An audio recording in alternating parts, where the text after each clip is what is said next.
Good Master, what shall I do that I may receive life everlasting?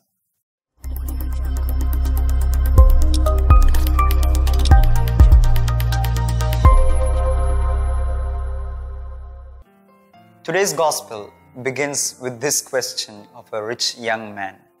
Good Master, what shall I do that I may receive life everlasting? Now that's a very significant question. He could not have asked a more relevant question than that. The young man had a serious and sincere doubt, unlike some of the Pharisees and scribes who questioned Jesus only to test him. Interestingly, Jesus, instead of clearing up his doubt, asks him another question. Why do you call me good? No one is good except God alone.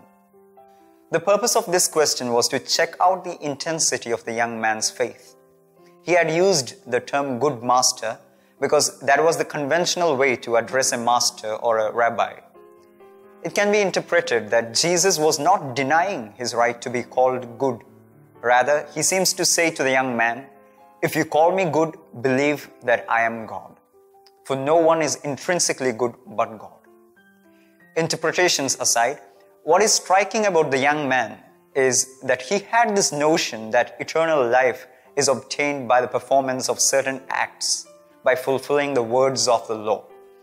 He wanted to know particularly what further work he had to do in order to go to heaven. Many saints saw in this incident an indication that the Christian life is not just a matter of following certain laws. St. John of Sinai, in his book, The Ladder, says that there are 3 stages in the life of a Christian. The first stage is that of the slaves of God. Slaves may have a sincere desire to follow God's commandments, but they do so out of fear. They think that if they don't keep these commandments, they will go to hell. They may not be willing to engage in any spiritual activity unless failing to do so would be a mortal sin. And the second stage is those who serve as employees of God. They serve the Lord not to escape punishment, but to earn a reward. They are not just trying to keep out of hell, they look to attain heaven. The rich young man was perhaps at this stage. He wanted to know what he must do to gain everlasting life. Many of us are told that if we perform this or that act of devotion, God will be impressed and He would shower blessings upon us. I think this is some kind of a contract, but it is definitely not faith. The third stage is that of friends or lovers of God.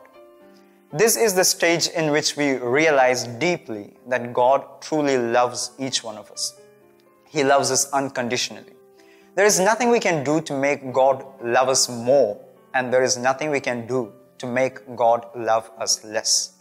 Whatever pious or charitable things we may perform, it must be done not to get a reward or avoid punishment, but as an expression of our experience of God's unconditional love.